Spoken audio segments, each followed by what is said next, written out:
Welcome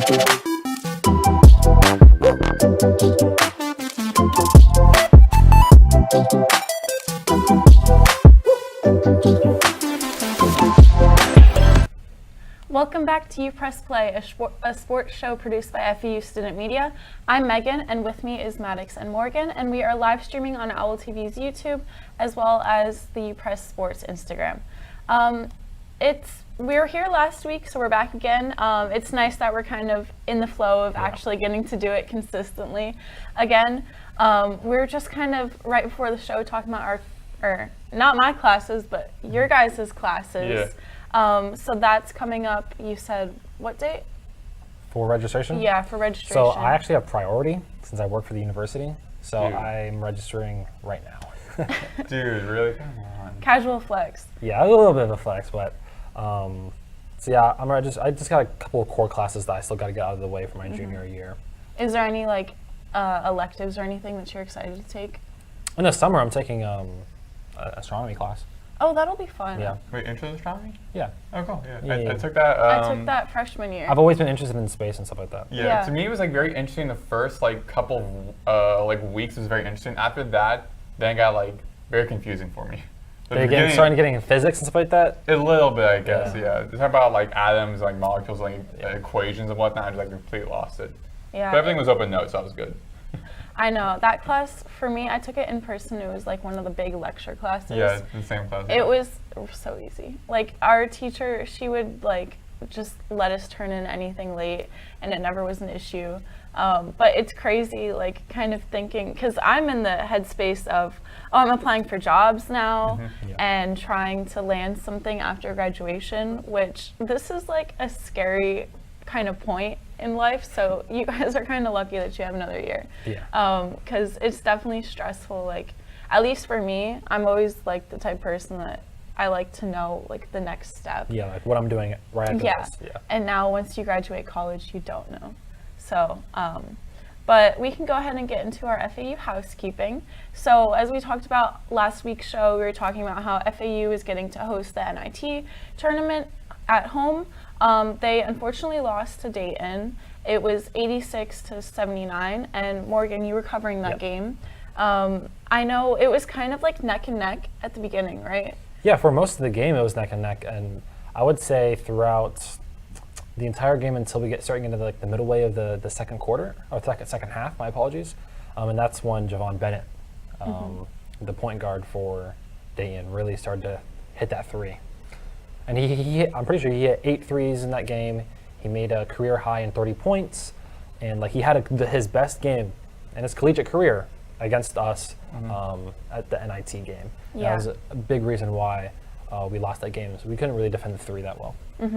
Yeah, I was watching it from home with my family, and once it came to 3 minutes left in the second half, I was just turn off the TV. I don't want to watch this. We made a little comeback towards the end. Actually, we tried to make 2 comebacks. Right, the first one was with 4 or 5 minutes left, right, Maddox? I think so. Yeah, and then that was the first one we got back within single digits, and then Dayton went on another run. And then with 2 minutes left, we started getting started coming back a little bit, and then but we just couldn't pull through. Yeah. And also the Dayton fans definitely showed out in that game as well, because apparently it was a spring break for the people at the University of Dayton. So the whole section off to the side, and they were just standing throughout the entire game. But also, as you were saying, Morgan, about the 3-point shooting, FAU was 9 for 22 from behind the arc, while Dayton was 13 for 30, so more 3-point attempts. But majority of that was from Javon Bennett, who was unstoppable for FAU. And when I was calling that game, I was saying the biggest players they should watch out for are Nate Santos, who are their top scorer, and then the second top scorer was Enoch Cheeks. And they both were the second leading scorers, but no one really talked about Javon Bennett. And Bennett stood up for Dayton and led them in scoring. So I feel for him, how his playing effort was definitely threw off FAU, but also I feel he really didn't have that much of a drive. Even though it's you're hosting a postseason game, you really just didn't have that drive in them. The first half we sure did, I think. I think the first half we played really well, actually. We defended pretty well. We scored as soon as it was a highlight after highlight kind of situation with Dayton versus with FAU. I remember one of their players had a nice dunk over 2 people. You're calling it a Sports Center moment. Yeah. You're behind me right in the game.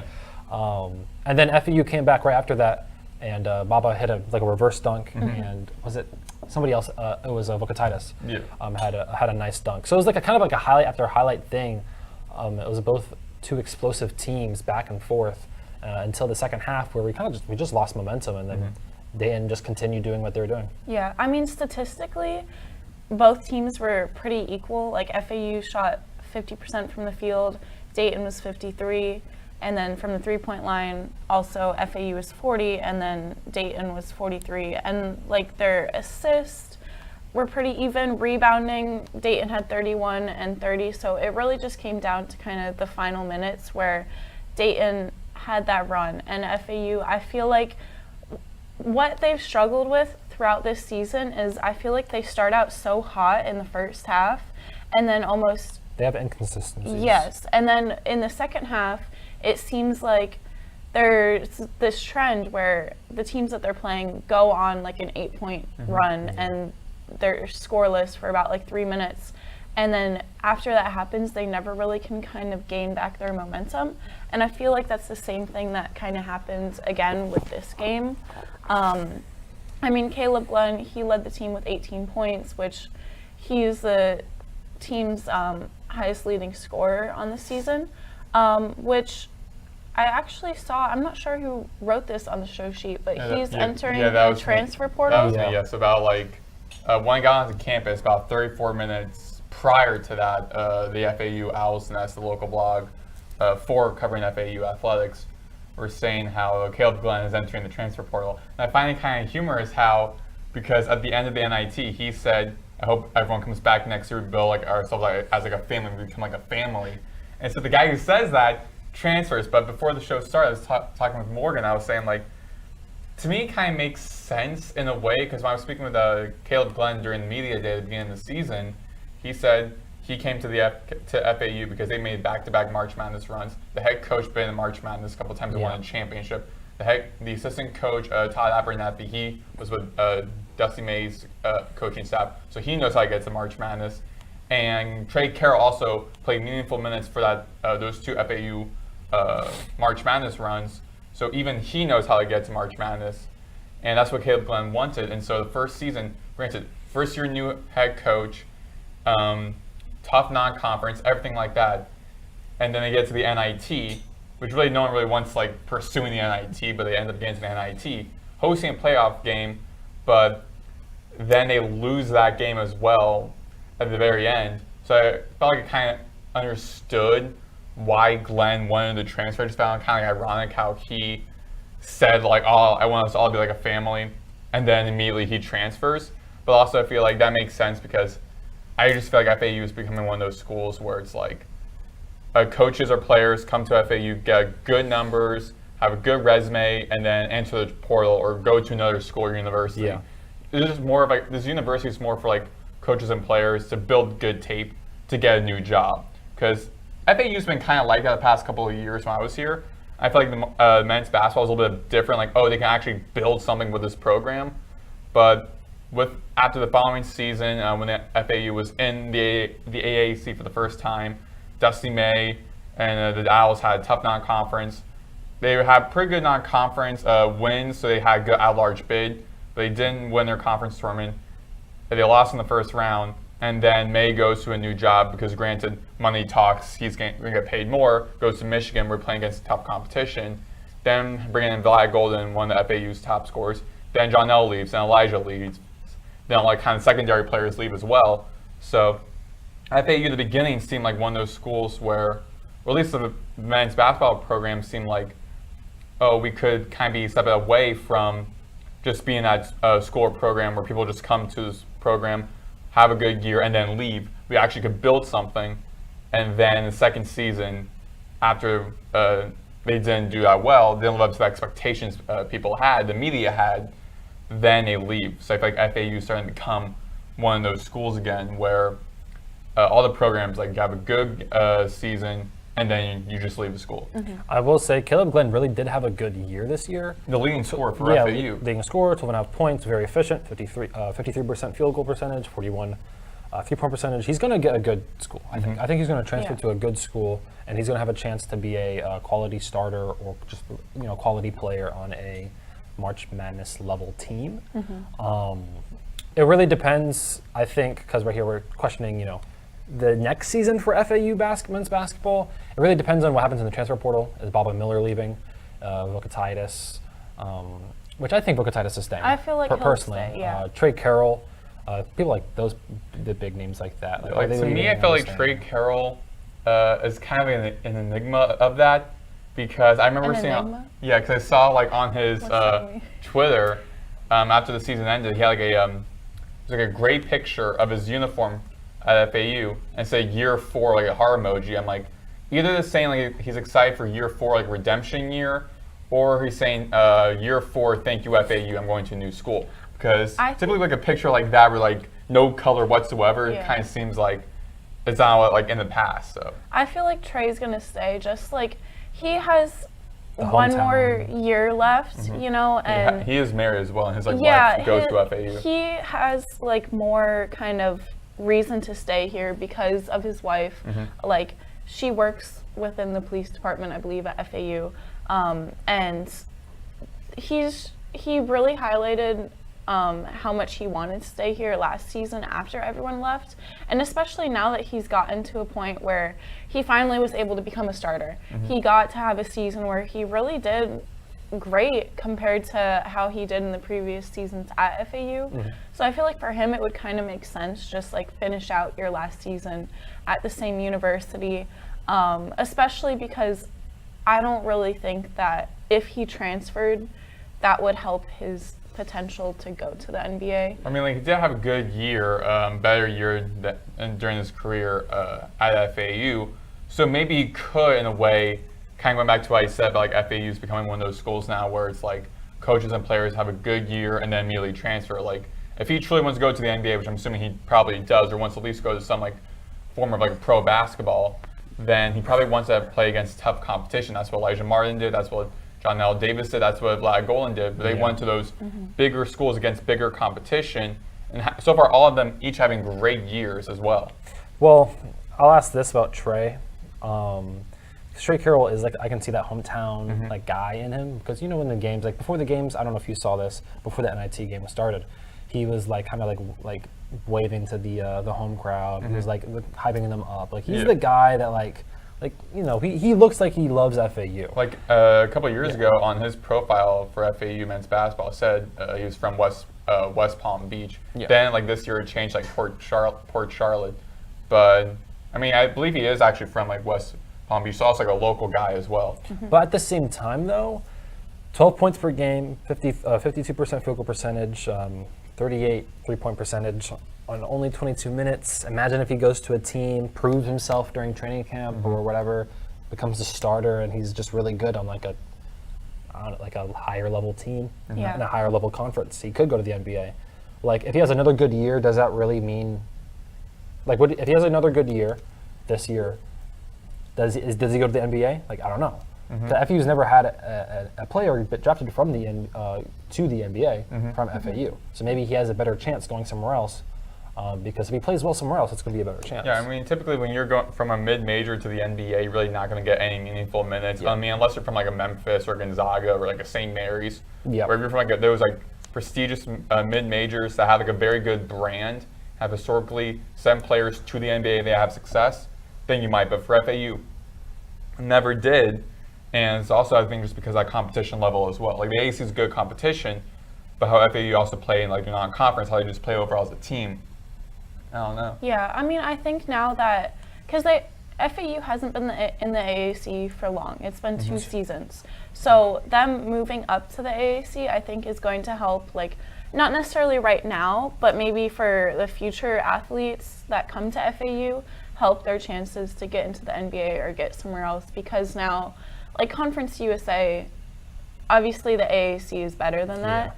So I think that is going to help push their chances. But for next season, like you said, it's really just up to who decides to transfer. I mean, there's a lot of freshmen and sophomores on this team, and they also battled with some injuries as well. So I think like having players like we never really got to see Max I'm not sure how to say his name. Langenfeld. Yeah, I was gonna butcher his last name, but we never really got to see him play because I'm not sure. Do you guys know the injury that he had? I don't know exactly.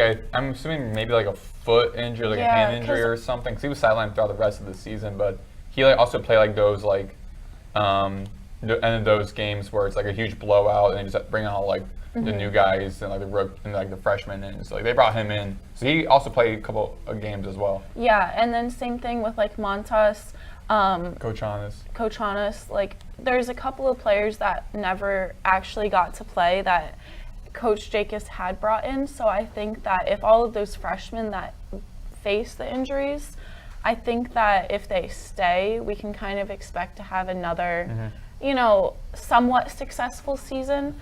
It's just like this season still wasn't like a lost cause. I mean, their NIT tournament appearance was, despite them losing first round, it was their fourth season in a row making like a postseason tournament. So I think that kind of speaks a lot, especially like Jacobs was in his first year ever being a head coach. This brand new roster, all of these things that we kind of have been talking about all year, I think that next season, now he's going to be in his second year as a head coach, so kind of got to work out the kinks a little bit this year and just getting to know all the players better, and now I think that they'll be able to work together more cohesively. But I do feel like, Caleb Glenn's already talking about transferring. I feel like Baba Miller might. I think the most important player though is because those are like the top guys. Obviously, they keep Maddox just because of him.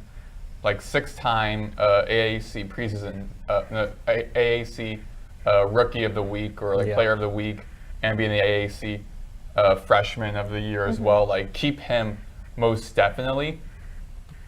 But also, I do think next season might be better, just because, as I was mentioning on the broadcast for the game as well, this was his first year as a head coach overall. You can say, make those arguments. Oh, Dusty May, John Calipari, their first year as those programs as well. Yeah, but they've been head coaches for such a long time that players know the type of playing style. They know what type of players they produce.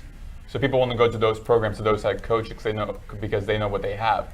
Meanwhile, for someone like John Jacobs, his first year overall being a head coach, so him now starting to get the kinks of figuring out this roster and whatnot, starting to bring in guys that want to know what type of style he wants to play. Like he's still more like European basketball, so maybe try and bring in some more guys who can play that type of style with this roster. Also developing the non-conference as well. Like majority of the non-conference was built by Dusty May, who was in his first year.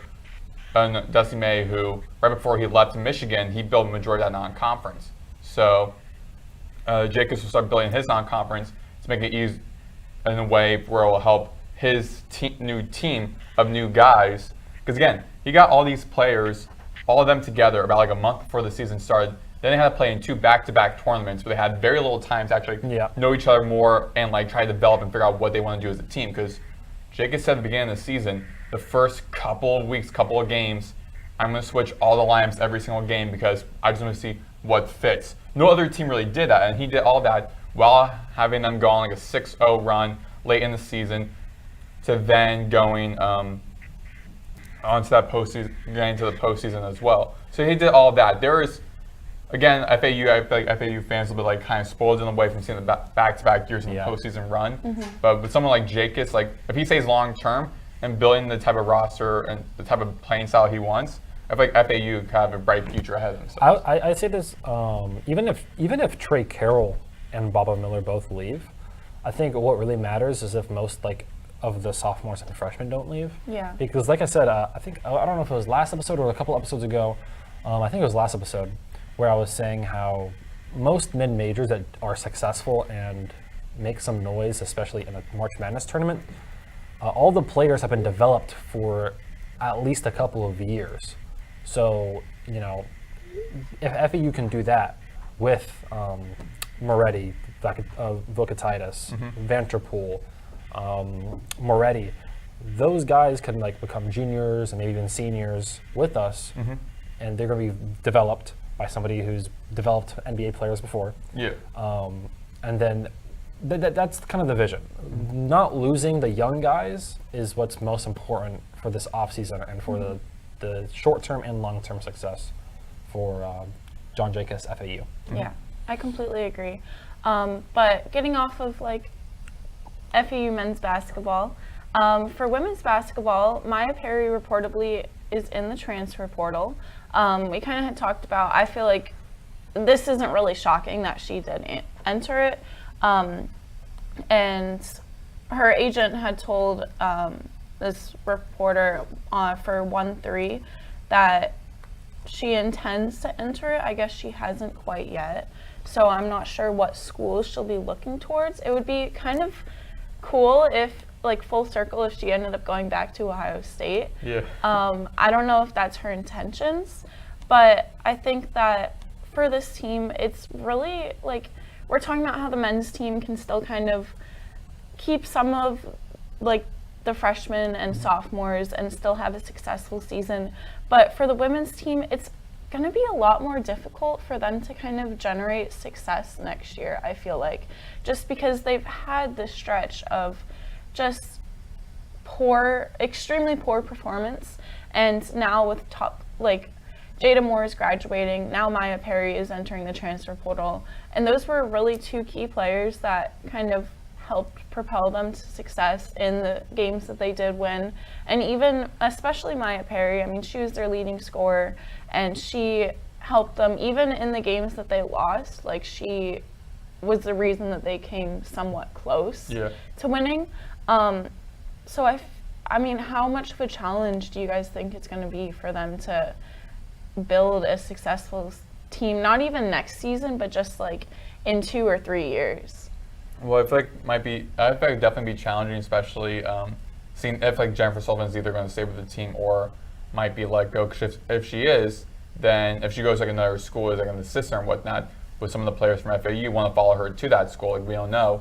But I mean, I think what FAU should really do is like keep players like Aaron Rodgers and Alana Rouser, who both played for FAU, and they're both freshmen. Rouser played more minutes than Rodgers, even though Rodgers got injured at the beginning of the season. Rodgers averaged first couple of games of the season about over 12 points a game. So Aaron Rodgers is a bright spot. So again, we're talking about like keeping like the freshmen for both men's and women's basketball. Definitely keep Aaron Rodgers. And also like Lavisa Esprin-Kauze, like she also played minutes for FAU in a lot of the games. So I see like FAU probably bringing in some, getting some recruits, but also just bringing in transfers as well, maybe some overseas, maybe some within the women's basketball transfer portal.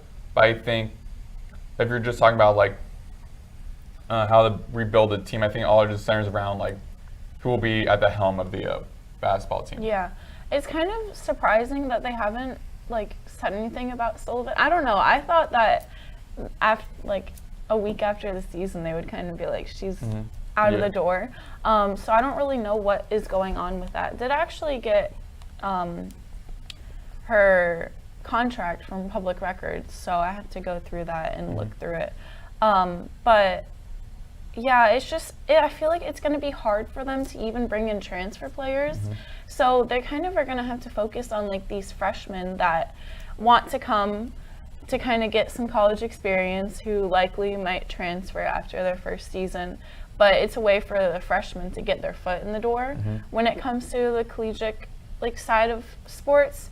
But I don't know. It's the same thing. We're just going to have to see how everything plays out with next year. It should be exciting.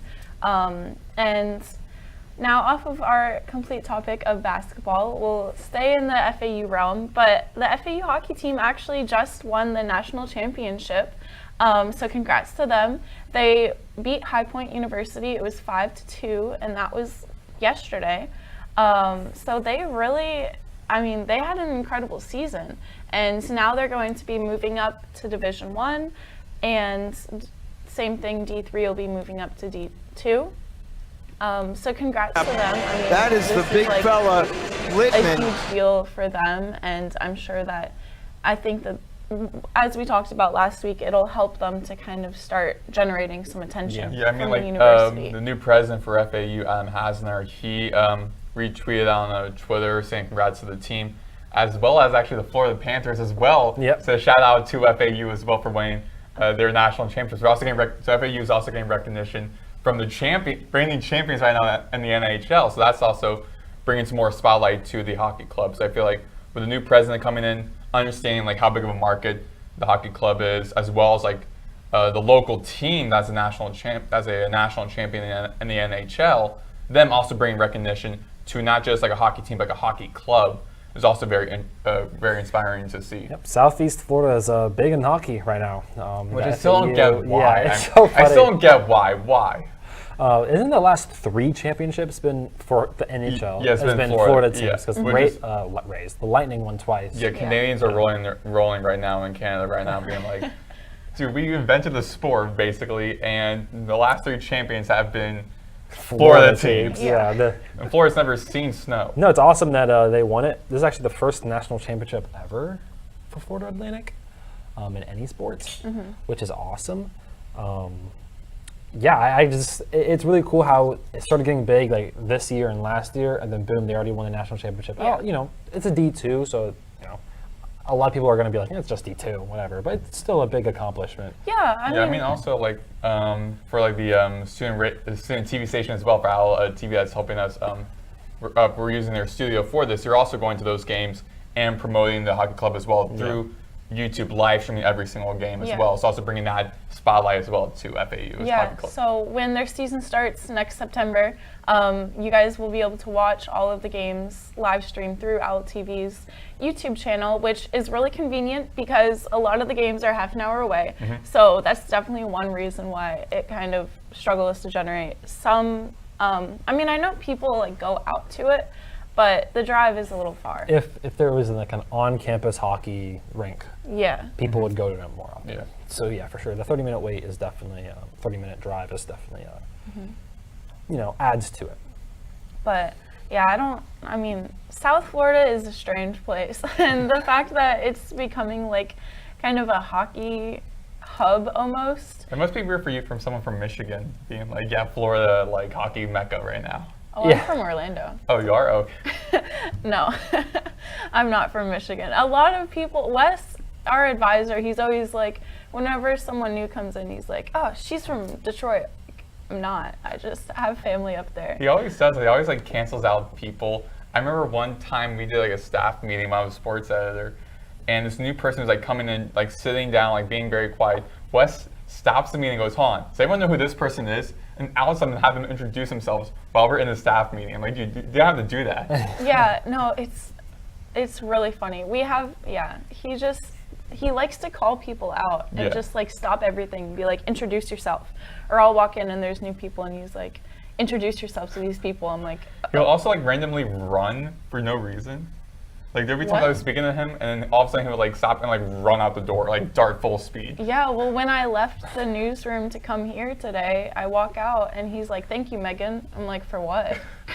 He's like, just thanks. I'm like, I didn't do anything. But so we have another team that also is having some success. Well, the beach volleyball team is currently ranked number 14th in the country. Their season started not too long ago, and they're 12-8 right now, which we were kind of talking about this before, but it's interesting that they're ranked number 14th, but their record isn't like that amazing. But they are 2-1 in the conference, and that's one thing that I wanted to bring up. So they're still in Conference USA. Do you guys know how that works? Like, why are certain sports still in the old conference compared to some that were brought up to the AAC?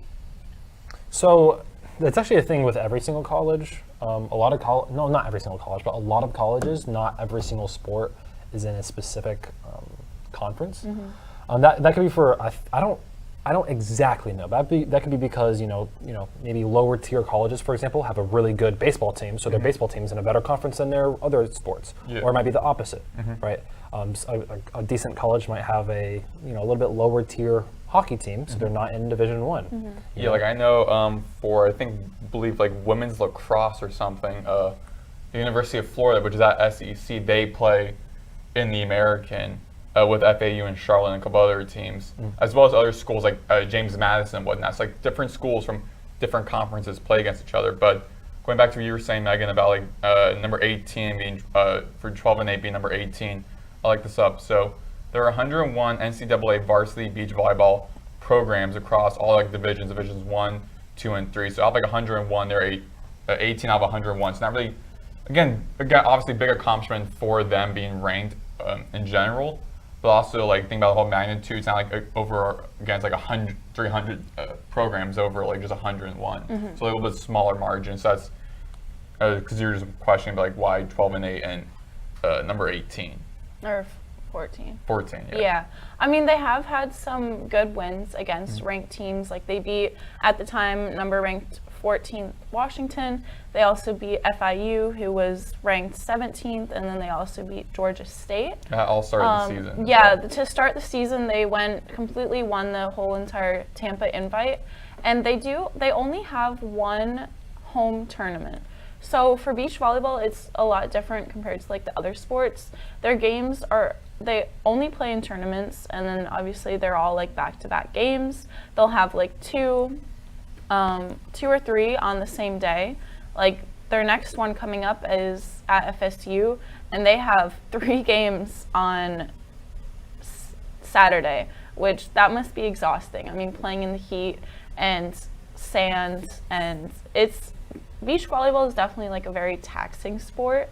But their one home tournament is going to be April 11th through April 12th. It's the Capri Classic, and it's dedicated to their former head coach who unfortunately had passed away from cancer. But yeah, it's cool that, and then they'll play in the Conference USA Championship, which will be in Louisiana. Have either of you ever played beach volleyball before? Play with friends, yeah. Yeah, it's a lot of fun. It is fun. It's really fun, actually. We used to play this.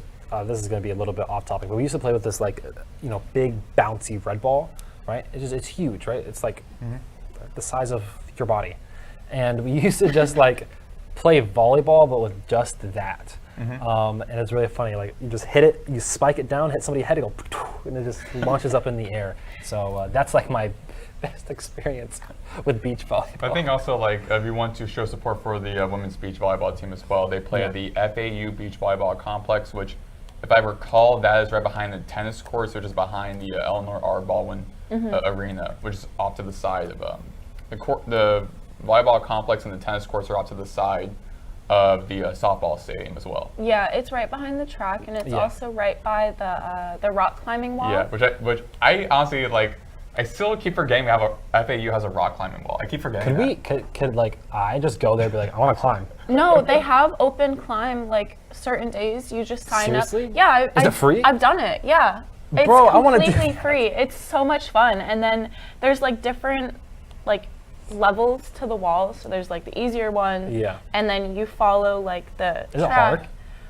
Well, if you do like an easy one, then it's easier. But there's one side that I tried and it was like impossible because it's like at an angle. And so it goes up and then it goes like that? Yeah, that one is more for like experienced people. But yeah, they have like the guys at the bottom like holding your strings so you're connected.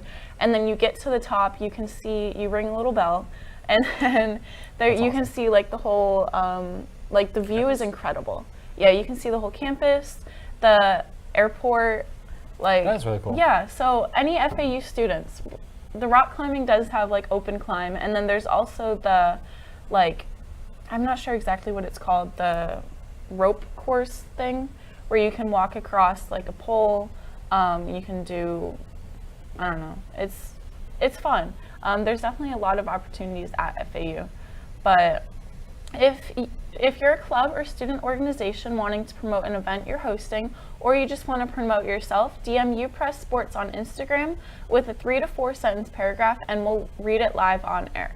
So now getting off of our FAU housekeeping, we can go ahead and get into like our updates within March Madness. So we mentioned how 4 former players made it into the tournament, and 3 of them right now are actually back in the Sweet 16. So Dusty May and Vlad Golden, they're in the Sweet 16 with Michigan, and then Elijah Martin also is in it for Florida, and John L. Davis.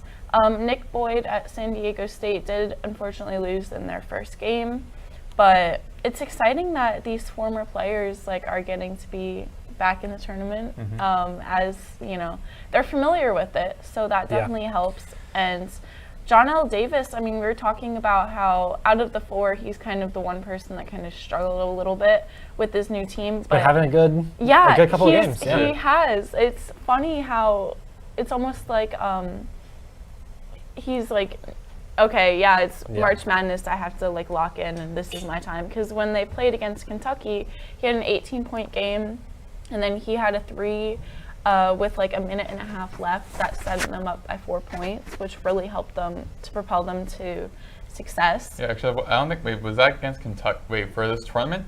Yeah. Okay, that wasn't Kentucky, that was St. John's. Oh, yeah. That's okay, yeah. I will say with, because like he's already been to the NBA draft, like process, like not the draft itself, but the the draft combine and things like that. So he's like gotten his name out there, and like definitely have a good run. Like he even started playing really well towards the end of his like conference play and then into the conference tournament for the Arkansas. So even though he had probably not as good of a year that he did, last year or with FAU, right? He could still still has his name out there. He still shows flashes of his potential in the March Madness and just his ability in general. So there's still a decent chance that like he can get drafted, even though he might have not had the best year or the year he wanted. John L. Davis is still proving that he can play high competition basketball. He's playing really well in March Madness. Teams will look at that, and I still think that he has, especially if he does well in the combine and the draft process, he definitely has a chance to get drafted. Yeah. And that was like important for him, for sure. Definitely. But we kind of all said that we haven't really been able to catch any of the games, but is there any games that you did watch that kind of shocked you, or any like teams that are still in it that you're surprised by? Like I saw the very end of the Colorado State-Maryland game, and I was honestly kind of disappointed because Maryland's a good team with their freshman Derek Queen, who's 100% going to the NBA after this season.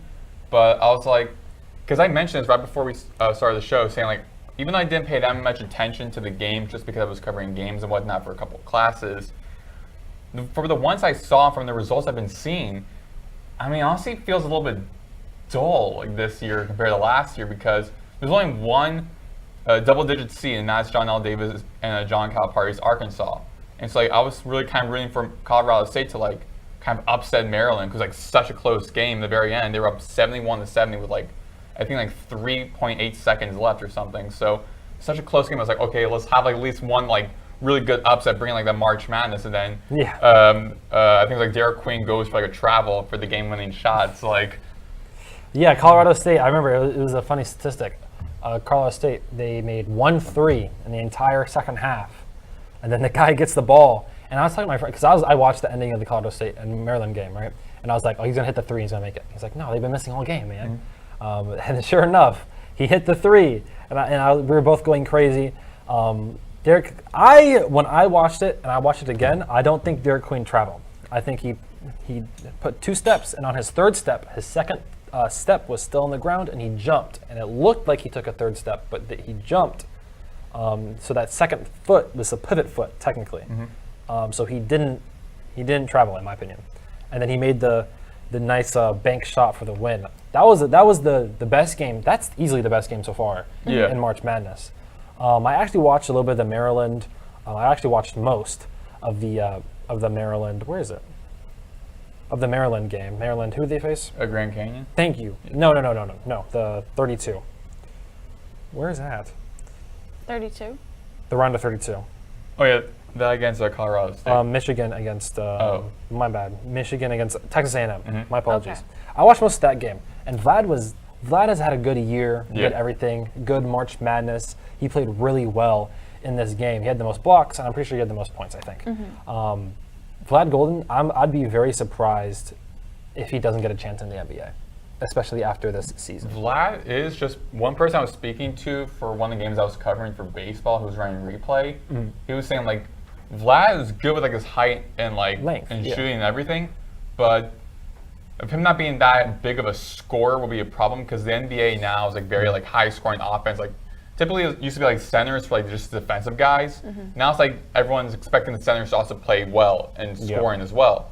So Vlad's not good from the three. He's good from the field. He's good from playing under the post.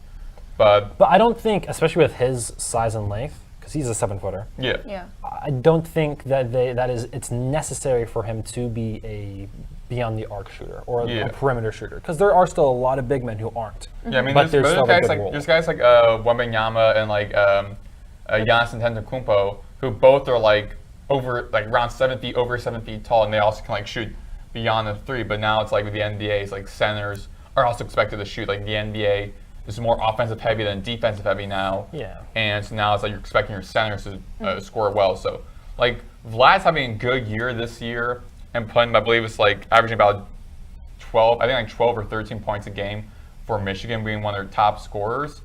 And he does have that height, does have that strength, does have that NBA build.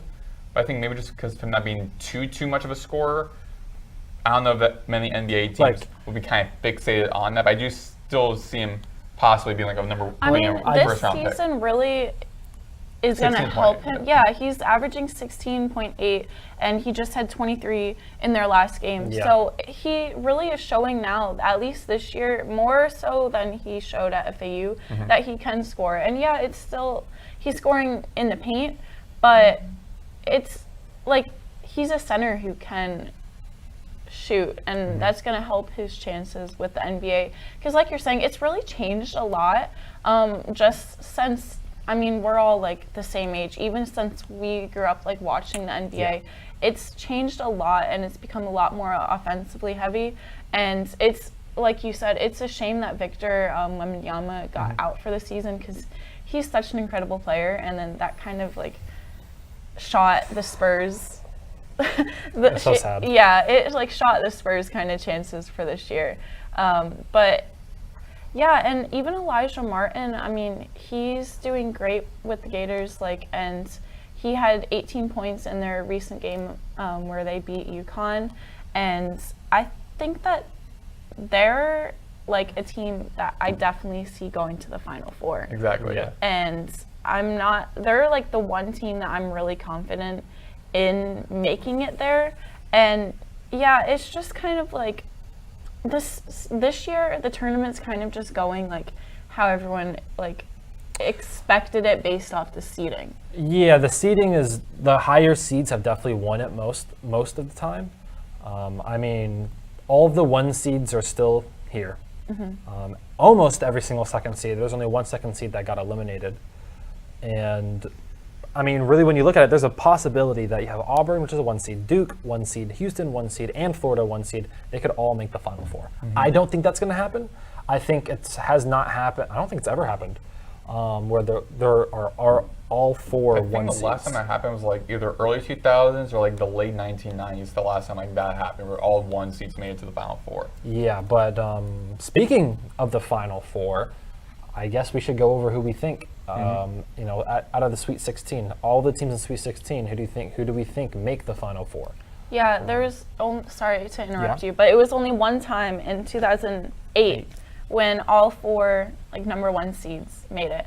But you want to kick us off? What's your Final Four? I'll do it right. I do it right now. I don't think it's going to be all 4 1 seeds. I still think this is March Madness, so I still think there's going to be an upset. We'll start the upsets with Sweet 16. I think Maryland is going to upset Florida. I think they're going to ride off that momentum from Derek Queen. Derek Queen will be traveling all the entire game, shooting No. My goodness. They're going to beat. They're going to go to the Final Four.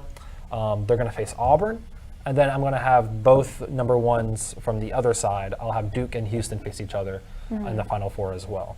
So I have Auburn, Duke, Houston, and Maryland, which I think is a really, really fun Final Four. Yeah, that'd be fun. Do we also want to say like who we think Is gonna win? Yeah. Yeah. What? Well, Okay. I see your. Yeah, I have Auburn versus Duke. I'll just go with Auburn because in my regular bracket I went with Auburn, so I'll stick with that pick. And I'll have Auburn winning against Duke. Okay. I think, yeah, that's fair. I have, for my Final Four, I mean, this is a little biased, but I have Michigan State. I'm hoping, No, honestly, they're good. hopefully, like, a Michigan State and Michigan matchup again.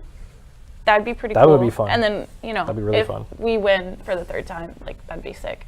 But I'm taking Michigan State, and then I think that Duke is going to be in the Final Four as well.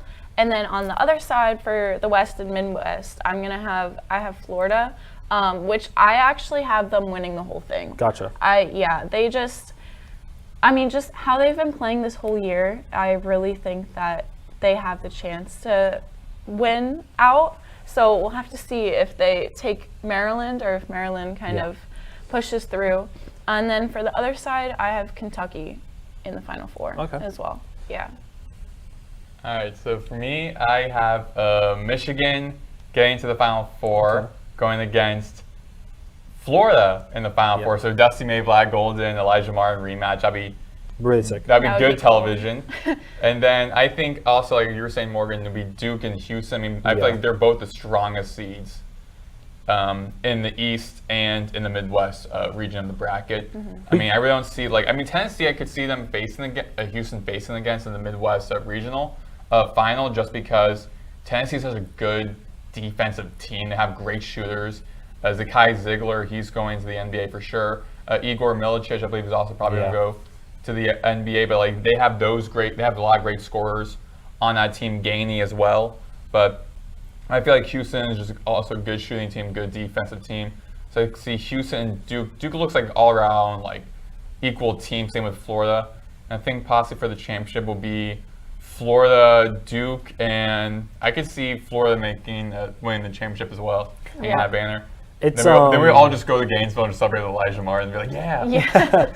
It's all funny because it's really cool because there's a world where Florida and Arkansas, John L. Davis versus Elijah Martin happens, and then one of those, either or Arkansas or Florida, faces against Michigan against Dusty May and Vlad Golden. Yeah. It'd be really cool if that works out like that. It would be really great if, Florida beat Maryland and then Arkansas beat Texas Tech, so that it's kind of like either one of them are going to make it to the Final Four, which, I mean, it's like, I got to support the former players, you know? Yeah. And it was cool. I don't remember the player's name, but after Michigan had beat UC San Diego, one of the San Diego players. Oh, Hayden Gray. Yeah, he took his little name tag, which you don't really hear about players doing that, but it's like, you got to get a souvenir because they're just going to throw that away. I mean, like, that's like what the beauty with March Madness is, like, everyone wants to hear those great stories. However, I think just one of the stories being told was, again, it's going to be like a hot take for you guys, but the Amir Khan story. Because, again, it was a great story hearing it, but I feel like then it quickly, like, exploded to, like, a parody of You don't like the... I liked it, but also I felt like the beginning was like very like humble, creative. Then him getting NIL deals, so he has to like get like NIL have to like do sponsorships. But then him wearing that jumpsuit right before the McNeese Purdue game, I was like, this has become like a mockery of like what it really was. Like, yes, you want to hear those great stories, but also it's like it just seems like too much. I mean, the bright yellow Aura Under Armour jumpsuit. Like standing out, taking pictures and whatnot on the sideline, on the side of the court. Like, I understand it's a great story for March Madness. What we live for is like a dream for all student managers to like have that like spotlight as well. Yeah. But also, I felt like he just put too much focus on that, and I just felt like kind of like became more of like a mockery of what it was. Yeah, All right. for sure. Just let you have your rant about that. But yeah, it definitely became like. I thought it was funny. Yeah. I thought it was cool. But yeah, I don't know. Well, this kind of like the end of college basketball now. Yeah. I mean, April 7th is the week, championship. Yeah, we'll talk next week Yeah, wow, Final Four. We'll talk about Final Four next week. Yeah. That's crazy. That's what I definitely have to start watching the games because it's been like with work and everything. I mean, we all have busy schedules, so it's hard to when they're basically being streamed like all day with the tournament. But yeah, you're like because you're just in class and you're like, oh yeah, the New Mexico Michigan State game. I'm gonna watch that. Then you're like, oh wait, no, because I have homework for that one class. And it's just hard. It's just hard. Yeah. Yeah. Plus, also, I mean, like last night as well, like on Sunday, majority of the games were like past 9 p.m. too. So it's like yeah. So like, you're gonna lose a lot of viewership because of that. I mean, like, I'm a little have to work on Monday. I'm a little annoyed because most of the games again are at 9:30. It's like I'm not staying up until past midnight if I don't have to. Yeah. You know. No. But like for me, like for my schedule for this week, no games have to cover for either radio, student media, or like for that one class. I just have like work on this one story for all my classes. But like really like no like other like stuff I'd be busy for throughout this week. So I'll definitely like be paying attention to the Sweet 16 and the Elite 8. And I'm just hoping for like upsets and much more closer games and more exciting action because a lot of the games seemed like it was like already over within like the final like 4 or 5 minutes of the game. And I remember talking with my parents the other day about it because the women's bracket as well, like there's like 6 teams that score like 100 plus points. Almost all the games were like 28 to like 35 point differentials. The only low seeds that advanced to like the second round were 10 seeds. So also then that bracket too was kind of like boring. So this year really wasn't that much madness. Like that one person said on social media, like it's like March Madness. Like not much excitement's happening. Arkansas is really the only, and they're still an SEC team anyways. They're still like a high conference, high competitive team anyways. Arkansas is the only, technically only upset if you think about it, like, because like the 6th seed, like that's, they're really the only like surprising-ish team here. I mean, like the Midwest has 1 Houston, 4 Purdue, 3 Kentucky, 2 Tennessee. For the East, it's 1 Duke, 4 Arizona, 6 BYU, which I think could be a surprise to some people, and not really to me. And then to 2 Alabama. For the South, 1 Auburn, 5 Michigan, and then 6 Ole Miss, 2 Michigan State. So that's a little bit surprising. But then it's 1. Then the West, 1 Florida, 4 Maryland, 3 Texas Tech, then 10 Arkansas, which is like also a big surprise as well, since they took out a huge favorite in almost everyone's bracket, which was St. John's. But like a couple of brackets were just like very stagnant. Like the Midwest, particularly, just like all like the top 4 seeds advanced. Like not really too many exciting teams coming in. Not many too interesting stories, which some people argued could be because like the transfer portal or the NIL, because now a lot of guys are leaving from these smaller colleges, which a couple of years ago used to be players for these smaller colleges played there for majority of their career. So you got to see those same teams coming back again and again. And now it's like teams like Drake, where the majority of the team was D2 teams, a D2 head coach.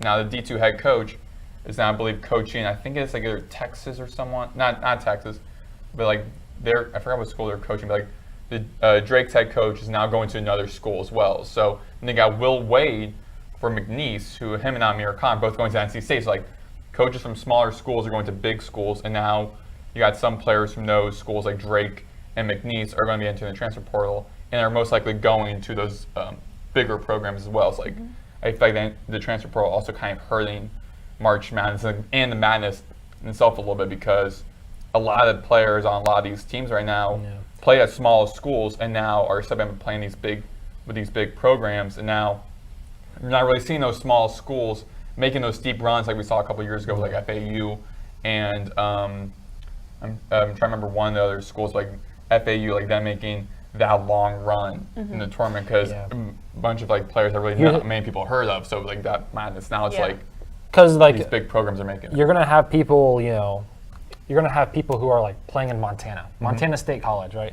And then there's gonna be a 20-point per game scorer in junior year, right? And maybe they didn't do good because the other was already inexperienced, and he's like the only really good guy. And instead of him staying for another year and developing around that team and then making like a surprising March Madness push, that junior year he's gonna go to a good team and then play well, or and then that Montana State is never gonna have a chance to go March Madness because their leading guy left. I bet you there's gonna be a lot more situations where that happens, where a team has a really good guy, a really good player, who leaves earlier than the rest of the team's development. That random college, in this scenario it's Montana State, that random Montana State just doesn't go to March Madness because their leading guy left. Iona, they played against UConn, lost in the first round during the 2023 round of 64 when UConn won their first of two back-to-back NCAA tournaments. And their top scorer, I believe, was Walter Clayton, who's now one of the top scorers for Florida. Now he's with Florida, and Florida's already in the Sweet 16. So like schools like that were like those big players at the small schools losing their head coach in Patino, losing one of their star players in Clayton to these bigger schools or to these different markets, and seeing those markets getting built bigger and bigger while these other schools are kind of pushed to the side. Yeah, I mean, that's basically what just happened last season to FAU, and now 3 of the players are back in the Sweet 16, which the memories are like popping up from 2 years ago when they made that run to the Final Four. I'm like, that was such just an incredible, I mean, because we were all freshmen. Yeah, like just imagine what would have changed if Boyd blocked that shot, or it wasn't like Lamont Belder who was like shooting the shot, or like if it was like Nick Boyd who blocked that game-winning shot against Lamont Belder of San Diego State, and Florida ended up winning that game because they were up by 1 with like a couple seconds left. Then going against UConn, and if possible, surprising. I don't think so. That was a really good UConn team. They would but just not, making it to the championship would be like awesome. that really would really boosted FAU, and maybe we could have seen all those players already then leave. UConn absolutely obliterated San Diego State. Yeah. I don't know if we had a chance. If that team had won and went to the championship, UConn would have destroyed us. Yeah. Like there's just. But it would be the ultimate Cinderella story of all time. Yeah, exactly. Yes. Yeah. But I mean, it still put FAU on the map, and just. Which kind of stinks because we all like can't get housing now because so many students came here. Like, I mean, thanks, I guess, but you guys you could have left some room for us. Upperclassmen. For the upperclassmen. But I think they're building a new dorm that's supposed to be opened in the fall. Which is crazy to think, like, you're going to build something that quick. That's why there's so many issues with these housing places on campus. Like, I mean, UVA, like, you're there right now. Yeah. Is it having, My place doesn't have any issues, but there are definitely, things that need to be fixed. Like, for me, I am living off campus, like, a couple minutes off, and on my pathway to campus is I'm passing that, new building for the housing. Yeah. And this morning, they, just started putting up the walls. Yeah, I saw the skeleton. Yeah. Of that wall, you can see it over all the dirt mountains. Yeah, so I'm thinking this thing's supposed to be opened fall of this year, and they I think a long ways away. I'm not expert in construction, architecture. Fall? Yeah, it's supposed to be exactly. I'm like, dude, that is another year. That's what they're saying. Fall. No way. Oh, fall of 2026. We're liars. Oh, yeah. Mitch was like, no. It's the next year. It is next year. Yeah, it is okay, thank God, because I was going to be like, wow, you're going really quick on that. That might be a lot of lawsuit money if something happens. Well, I mean, that new dorm sparked a lot of, attraction because they didn't really release it that, quickly to students. And they unfortunately destroyed owl habitat in order to build that dorm, which they've already been cutting back. For those of you that don't know, FAU's mascot is the burrowing owl, or is an owl, and we actually physically have burrowing owls on campus. And they're an endangered species. They're endangered species, and they have a 90-acre preservation for them, which that plot of land that they used for the buildings is part of the plot of their acreage. So now it's less than 90. I remember hearing students getting mad about that, don't build over there. I'm like, where else is FAU going to build? Because FAU was built on a former military base. All the land on the military base is FAU's. If they want to get anything off, any extra land, they have to speak to the city of Boca. And the city of Boca is really strict because a lot of residents don't want to have frat houses off campus. They don't want to have all this extra stuff off campus as well. So they're going to be strict. So where else are you going to try to build more housing? Because housing is a big issue because everyone's not coming to FAU, and a lot of people are getting pushed to the side to try to basically rent or buy a house, and mainly just rent a house. And renting is very expensive at Boca as well. So it's what else is FAU supposed to do? Like, there's only so much land they can work with. Because I know that there's still a lot of land available for the Owls, so did they at least, like, 'cause next to UVA, there's this huge field that I don't know if will get touched because it's next to the Rio Trail. But did they at least, like, move the Owls over there? Do we know? I heard there's like a preservation behind the football stadium. Yeah, There is the too, biggest part of like the preservation is behind the football stadium, and then even the Tortuga Trail, like that is all you can walk through there. It's actually a really nice trail, and behind that, what? It's long. It's long. Yeah, I walked that entire trail. It's like you go all the way to the. Oh, we're talking about different trails. Never mind. I think we're talking about different trails. You're talking about the El Rio Trail. Yeah, I'm talking about the El Rio Trail. No, I'm talking about FAU has like a little in part of the preservation. They have a Tortuga Trail, which has like 3 different colored ones, and that's all the preservation. So that's never going to get touched because it's all like woods, and it's not like something. It would take a lot of work to clear that out. But yeah, so we completely got sidetracked, but we can go ahead and wrap things up. So where can they find you guys? They can find me on Twitter at Maddox Greenberg and on Instagram at MaddoxBlade04. And you can find me on Instagram at Megan_Bruinsma and Twitter Megan Bruinsma. You can find me on the exact same platforms, MJ_Larkins. Okay, that's all for this week. See you guys next. Peace. Peace.